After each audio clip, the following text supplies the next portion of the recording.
This show is about spoilers and discussion. It's also about spooky things that are best enjoyed after you see the movie. So any movie we talk about, we recommend you go see.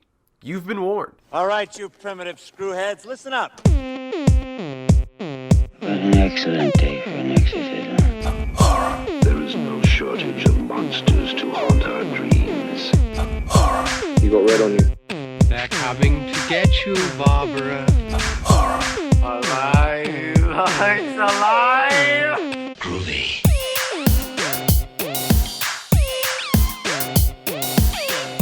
Hi, and welcome to Oh the Horror, a podcast about horror movies from an enthusiast's and a casual viewer's perspective. I'm your host, Rob Holmes. And I'm the newbie, Steve Allman. And today, we are going to be talking about the 1999 film Audition.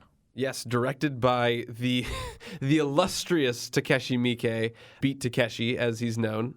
Yep. And written and directed by Ryu Murakami, based on the novel, and screenplay by Daisuke Tigan. Mm-hmm. This movie that we're going to get into, it's a very dense movie. It's a very heavy movie. Not a heavy movie, but it's a bit more existential, I think. So it's artsy. It's a drama for the most part. For a good part of the film, it feels like a drama that then just gets into insane horror right by the end of it. Yes, and I think the seemingly ending of this movie is kind of just escalates it from pretty good drama to like horror classic at this point. Oh, absolutely. And it's definitely worth mentioning, and one that I actually had not seen, and I had heard of so much, and like I had heard of its premise probably for years and years and years before I'd ever even seen it, and just thinking, oh, that's probably that cool movie that I've never seen yet. And guess what? It was that cool movie that I had never seen yet. This is probably Takashi Miike's best film. Well, I mean, if you take a look at... And he has one hell of a career. This guy's directed 100 movies. Yes, and if you throw a dartboard at the culmination of all his movies, a lot of them are just going to be fucking weird. Wait, if you throw an entire dartboard? If you just throw a dart on the dartboard with his movies on them, it's going to be a lot of weird bullshit. Because this guy's nuts. You got Visitor Q, you got Ichi the Killer. And good on him, man. Like, this guy's been in the game for decades. Mm-hmm. He's probably one of the most respected filmmakers in Japanese cinema. I was traveling to Tokyo a few months ago, and I saw a enormous perfume ad in Harajuku with his face on it, and then juxtaposed with another billboard next to it of his young face. What? And it was something like, I tried to Google translate the sign, and it was something about being timeless. Yeah. That was the only word that it could actually figure out. So this guy's a legend. Oh, he is. I mean, and he doesn't just do horror films. I mean, he's done all different genres. He does every movie. He does under the everything, sun. and that's a sign of a fantastic filmmaker. He did get Takeshi's Castle. Yeah. The classic prelude to Ninja Warrior and MXC. For that, he should be championed already. But I think for this movie, he should also be championed as well. Oh, my God, yeah. So, again, our rule for the beginning, no spoilers until we mention it. Mm-hmm. But let's talk about what you liked about this movie and why do you think it is so important to talk about for horror films. Horror. So I love this film because it really gets you into knowing the characters. So the film's about, it's Ryo Ishibashi plays Shigeharu Aoyama, who's lost his wife 7 years earlier, and is now, his son, who was 7 at the time, is now 14 or something. And, his son says to him, like, hey, Dad, you should think about getting married again, or have you thought about, finding somebody? Isn't it time? And he's pretty lonely, and he's like, I don't know. I mean, is that okay? Is that something I should do? And the reason I like this so much is that it's a drama about this guy trying to restart his life from after losing someone who meant so much to him, and just being warned multiple times, like, maybe this person isn't the right person, maybe this person isn't the right person, but just ignoring it. And after a while, you're like, is this going to actually be a horror movie or just like a little bit of like a thriller suspense? And then it just it takes a very good turn. Very Hitchcockian with yes. Once you get to that point. But like Hitchcock ratcheted up to like a 20. I mean, this is insane. By the end of it, you're just like, what am I watching? It's just expertly crafted from beginning to end. And not all of it fully makes sense. Some of it definitely has some dream-like sequences in it. But then it starts to blur the line between, is it real or is it not? I think it's an interesting thing that you say if as it blends dream and reality, because there's an interesting kind of parallel that I want to actually draw here, and that's to a video game in a weird way. The game Silent Hill. Oh, yeah. It's a fascinating idea for a horror game or film or anything. Well, of a story. Let's put it this way: the Silent Hill movie, not that great. No, not good. And the sequel, let's just not talk about that. Yeah, but the reason that I make this point is the overall premise of Silent Hill. The reason of what Silent Hill is, whatever the horrors that somebody can see in Silent Hill, is ultimately a projection of whatever that person has going on. It's kind of like their own personal hell in a weird way. Yeah, it's like, here's my baggage being shown to me. Being shown to you in horrible, grotesque ways. Yes. So in a lesser way, this movie is kind of an exercise about a man's guilt as to trying to get over the death of his wife. Yes. Romantically and move on. All done in a very slapdash way, because we actually didn't get into the premise of this movie proper, because yes, this man's wife has died and it's been 7 years later and his kid's grown up into a full-blown teenager, but again, you can... So what happens is, he's thinking, all right, well, I need to meet somebody, and his buddy is a film director. And his friend says, you know what we should do? The sleaziest looking film director. Film director says, hey, how about we hold an audition? Because it's like, he says, well, what do you want from a woman, first off? And he's like, well, I have all these specifics of what I want. He's like, do you want to do an arranged marriage? He's like, nah, I don't want to do another arranged marriage. I want this person to have a skill, and I want them to be successful, but not too successful. Maybe like a dancer or a singer or something like that. And he's like, well, good luck trying to find that. And it's like, do you want him young? He's like, well, kind of. I mean, it wouldn't be terrible. And he's like, all right. He's basically like a skeezy OkCupid profile that is going about it the wrong way. Exactly. And he's like, all right, well, how about this? There's this film. I got this script. We'll say we're making it, and we're going to audition some people. We'll get all these things in, pick 30, of these girls, and we'll have them come in. You can ask them questions, and what we'll do is, the film might get made, it might not. He's like, oh, so am I going to be with the lead? And he's like, no, you're not going to be with the lead, because the lead, that'll never work out with you. You want to be with someone who didn't get the lead, because you know that they're going to be a better person because of it. It's very strange. I recall the main phrase being "happy people don't act well." There we go. Yeah, and I'm like, wow, this well. dude's a scumbag. This guy's a real But I mean, he's looking at it more like a film producer would. And it definitely fits it to a T. He fits that character of kind of being the kind of soulless movie producer type of being like, okay, just sizing up every single thing objectively, even if it is about love. Yeah, it's a weird and messed up way to go about it, but it's a movie. But this is why we're here. I don't see the guy as being a scumbag or anything like that. He's trying to help his friend. I don't know.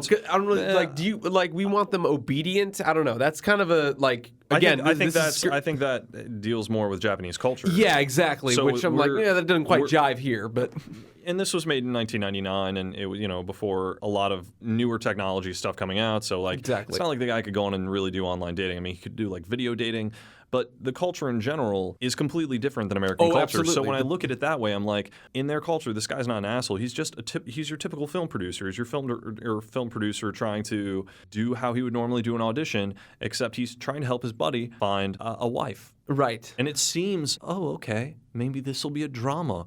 And when you see the auditions happening, some of them are pretty funny when people come in and what they say and what they do. Every single one leading up to our big bad here was borderline comical because it was intercut with some happy music. Oh, absolutely. And it's kind of fun. Yeah, and it's done in a very interesting way. And then we get to kind of the inner conflict of Shiggy, as I'll call him, as to what he's actually wrestling with, actually moving on from his wife and feeling how weird this could be. And then there's an excellent moment in I want to say the script. The movie does it great, but there's an excellent moment in that script when the reason that he chooses who he chooses is perfect to his plight, because not only is it kind of on the nose as to what is clearly going on in his character and putting that out into the world, but it's very much a metaphor for almost everybody that kind of went into either online dating or getting over somebody for the wrong reasons. Right. Because there's the scene in the bar where he's talking with his friend and he's like, what do you want in a woman? He's like, oh, she has to be a dancer. She should be good with this and this. And then he says, your wife was pretty much all of those things, right? And Right. he's like, yeah, well, He's trying what's to fill wrong a with that? void. And he's like, you can't go looking for that same thing again. And the entire time, he's still looking for that same thing again. Because he can't get over her. He can't get over the death of his wife. So that's kind of part of the problem. He even says, like, you shouldn't do this. He warns them throughout. So the girl in this, who he sees her picture, and she says in her application that she doesn't really expect to get this part, but the reason she auditioned was that the part really intrigued her because it was someone who had dealt with loss and dealt with death and things like that. And she was like, well, I was a dancer, and then my hips went out, and I feel like I died as a person inside. So I feel like part of me is already dead. And he relates to that because he's gone through that with the death of his wife. So he's kind of blinded right off the bat by what she's put in there, and he's just fascinated with her. But something always seems wrong. And his director friend is like, this probably isn't the good idea for man. Straight up right off the bat, there's something wrong with her. I can't put my finger on it, but something doesn't seem quite right. And there's warning signs throughout the entire movie, but he is blinded. Exactly. And I think we should cut it off there, and I think we should talk about, in the end, what makes this movie so good.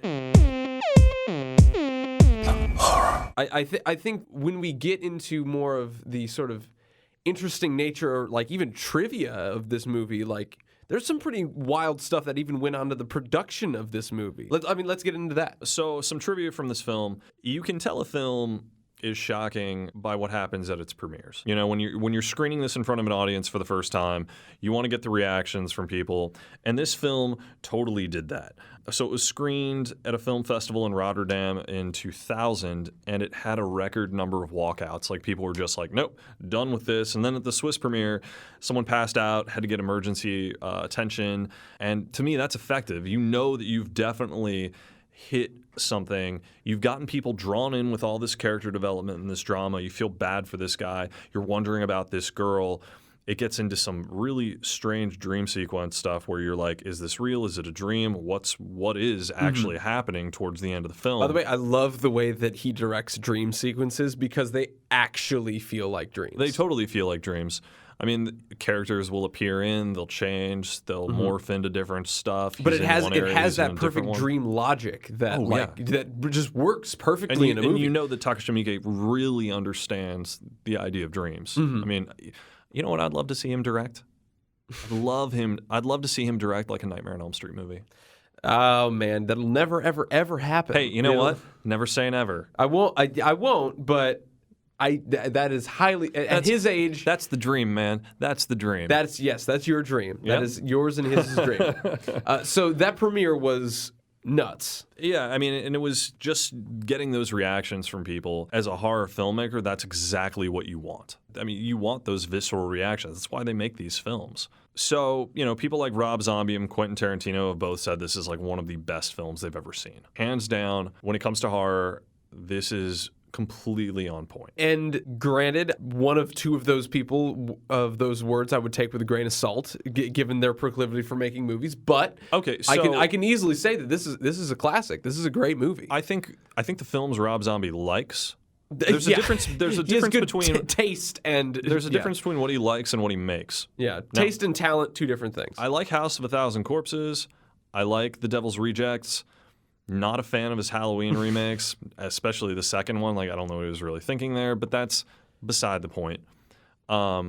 This is a guy who has immersed himself his entire life in horror, and to say that this is one of the most creepy films he's ever seen, like really just unsettling, visceral horror from him, I would say that's definitely a high recommendation. And then Quentin Tarantino to say it's pretty much a perfect movie. Yeah. That's very high praise. Mm-hmm. And then other people always put this in.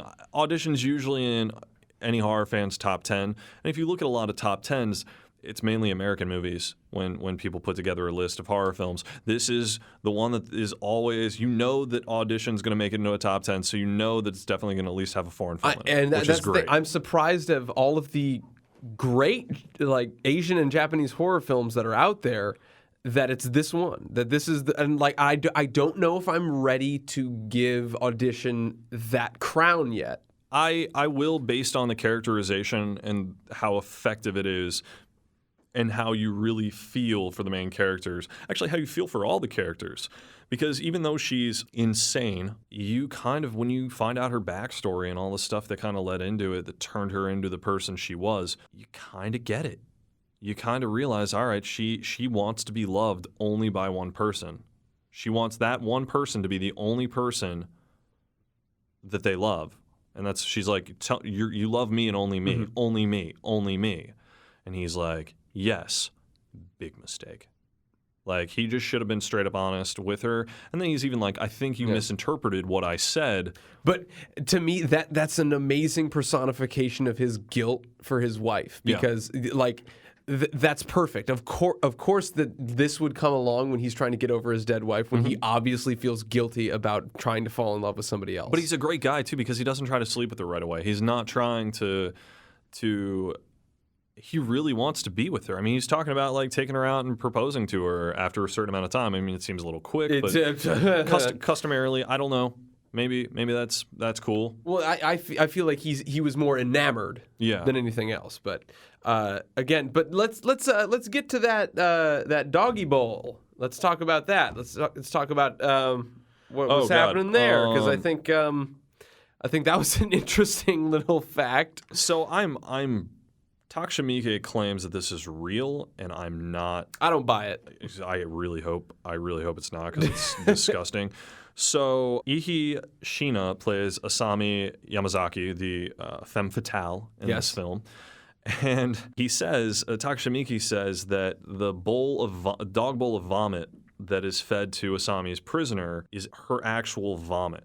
Which makes me wonder, okay, we see it, but then we see that guy lapping that stuff up right away, and I'm wondering, did they hire somebody who's just like into that, or like what exactly happened with that? Because she's a method actress and insisted on doing it, and I'm like, that's nice. I'd probably would just be like, okay, let her do it, and then have a PA just like swap it out with some oatmeal or something. Right, but who knows? With some of the stuff that he directs, like.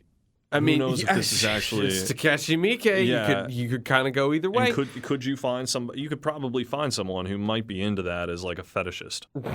There are people who. Those freak flags are flying everywhere. That's how it is. Oh man. But I'll bet you, I can tell you this: if it is true, I know for 100% that he would allow that on his set.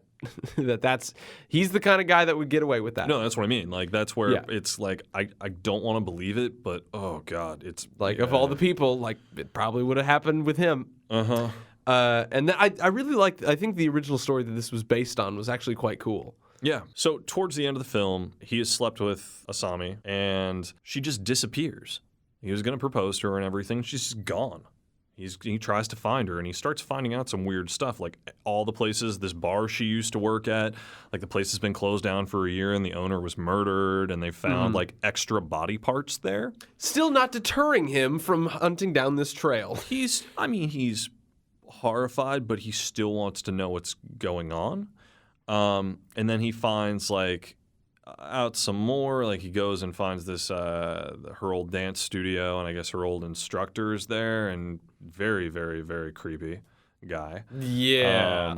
He ends up going home, and she has somehow gotten into the house and gone through his stuff. He has a drink, and he's paralyzed. Like, he falls over and can't move, and then she appears wearing, if you've seen the poster for it, that apron, that black plastic kind of apron, with these giant gloves, everything's hooked together. It looks like she's about to start butchering, which... It's an iconic look. It's a very iconic look, and you're like, oh my God, what is happening? Now, what's interesting is that paralyzing drug that's injected is completely fictional, because they were just like, look, we just made this up because we can't make this film if we just being like, well, it's actually this mixed with this, and it was this. They're just like, look, this is what the drug does. This is magic drug stuff. Sure. In a film like that, you just believe it because you're like, whatever, all right, this girl's crazy enough as it is. Like, who knows? Maybe she's figured out a way to do this. We've kind of thrown out the most realism out the door for this, but I'm fine. I would like to say maybe like some puffer fish or something. Maybe she used like a diluted version of that to paralyze him. But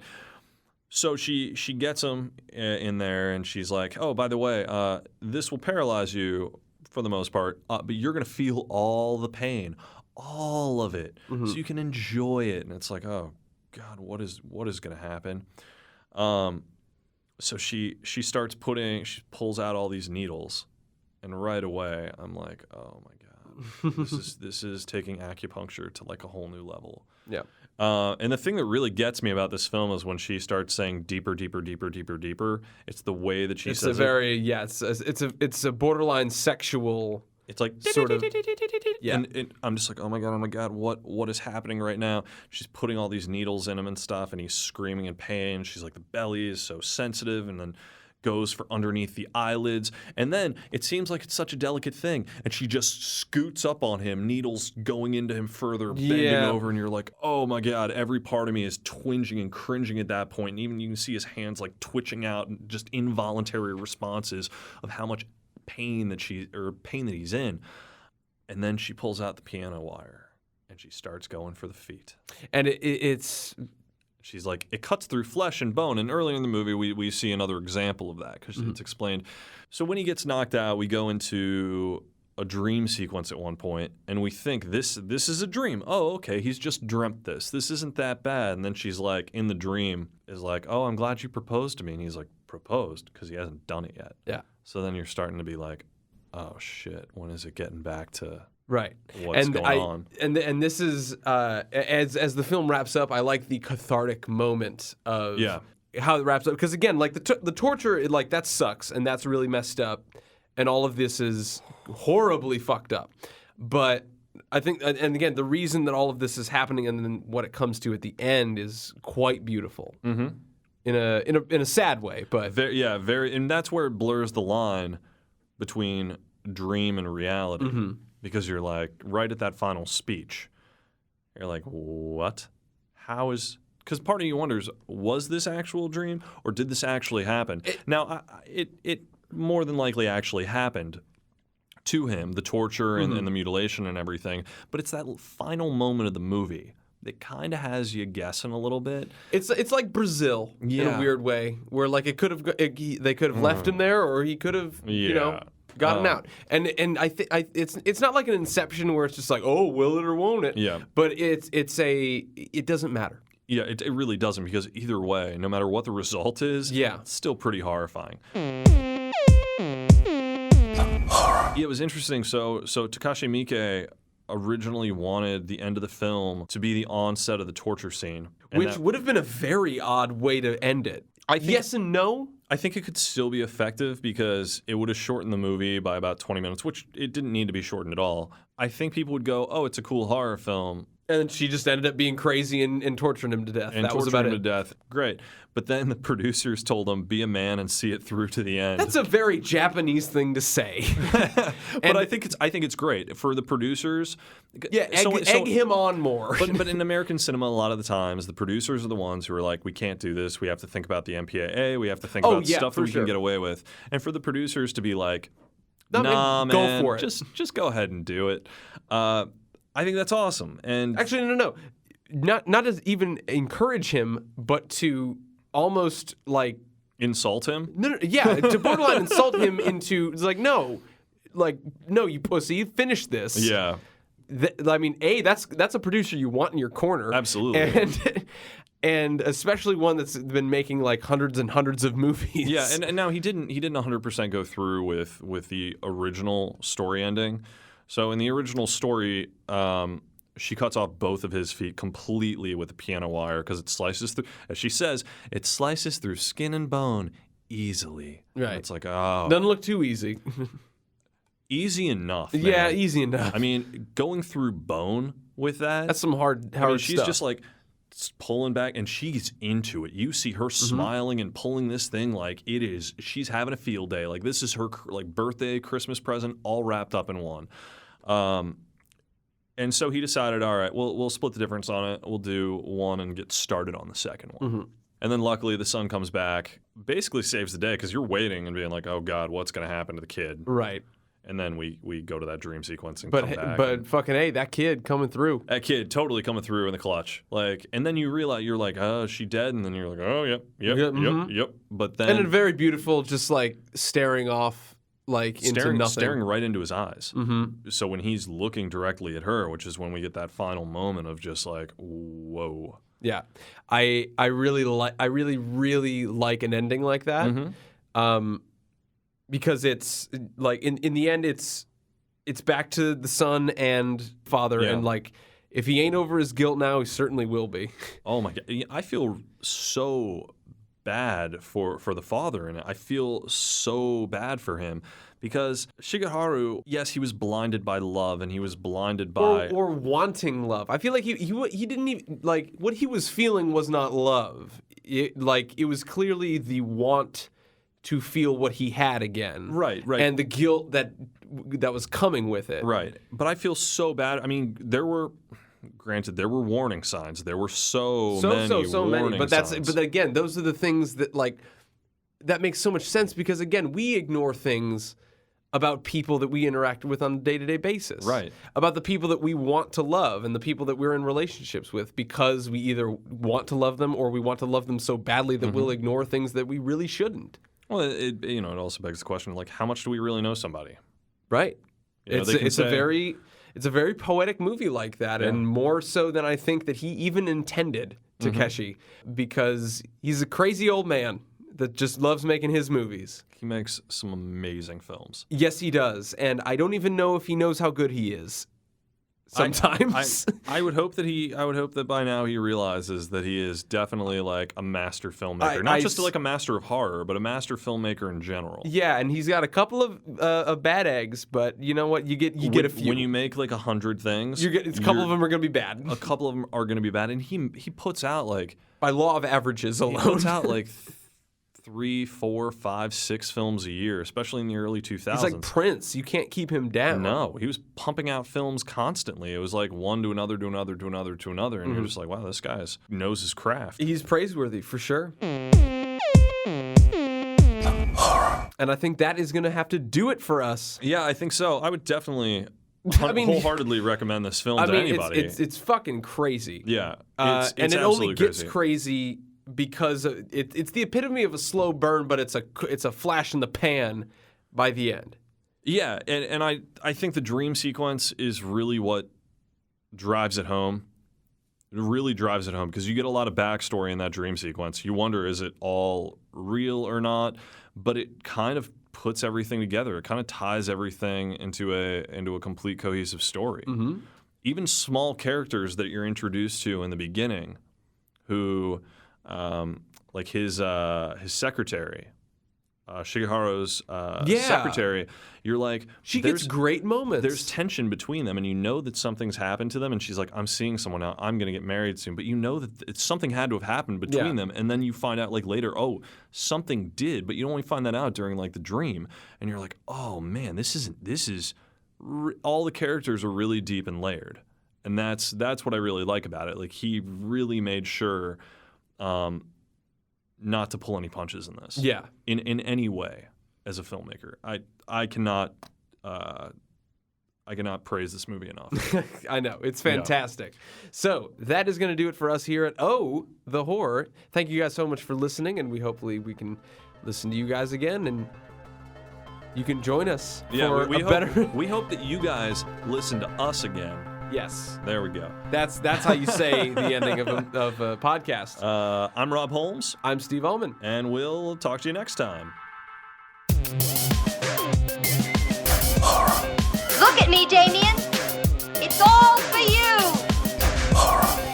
Come, it is time to keep your appointment with the Wicker Man. When there's no more room in hell, the dead will walk here.